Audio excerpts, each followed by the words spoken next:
Since the highly anticipated appearance of Ahsoka Tano in Season 2 of The Mandalorian, there's been quite a heated debate among fans on the exact timeline during which she meets Din Djarin, and whether this is before or after she begins her search for Ezra based on the end scene of Star Wars Rebels.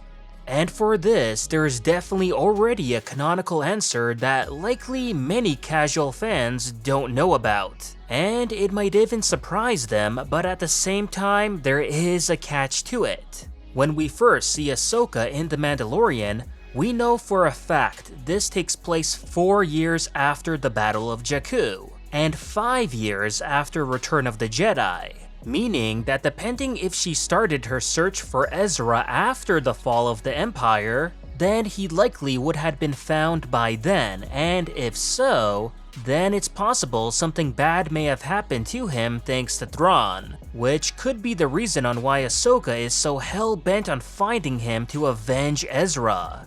I already made a speculation video before where I talk about what could potentially have happened to Ezra in this scenario, and based on Ahsoka's reaction to the Magistrate Morgan Elsbeth, then it's safe to assume it likely isn't anything good. Of course, there's also the second scenario that most casual fans subscribe to, in that Ahsoka by the time of The Mandalorian had not fully started her search for Ezra, and the end scene of Rebels where she meets up with Sabine has not yet occurred. And this is where the debate lies. Does the Rebels end scene take place right after the Battle of Jakku, so a year after the events of the Return of the Jedi, or 5 years after it, which is when The Mandalorian takes place?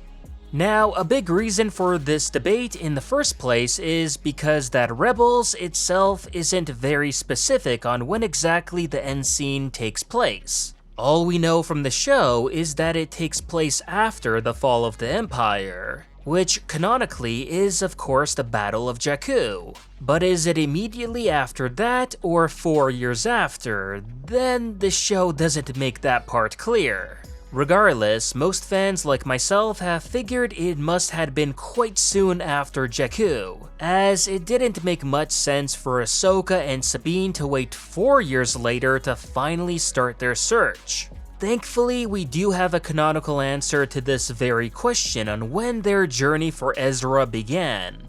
In the book Women of the Galaxy, originally released back in 2019, it states there that the end scene of Rebels does without a doubt happen right after the Battle of Jakku. So that means by the time Din Djarin does meet Ahsoka, exactly 4 years had passed since the Rebels end scene. That said, there is a catch to this, as even though this is currently at the time of this video canon, there is also a chance this could be retconned in the future. Because when asked if the Rebels end scene takes place right after The Mandalorian Season 2, show co-lead Dave Filoni didn't want to give a specific answer about that, instead opting to give a playful response saying that sure, it's possible it could take place after The Mandalorian, but that's all it is right now, a possibility, and in the end it could go either way. Now, it should also be mentioned that Filoni has been known to have made retcons before to notable events that already took place in the novels or comics. So knowing that, then it's entirely possible that he may end up retconning this as well if it suits him. Or maybe not. It looks like he himself, at least last year, wasn't completely sure yet on which route to take. But either way, of course, that's something we won't know for now, at least for a couple of years until the standalone Ahsoka series does come out. And for now, at the very least, then the current canon still stands that yes, the Rebels' final scene does happen 4 years before The Mandalorian. Or so for the time being.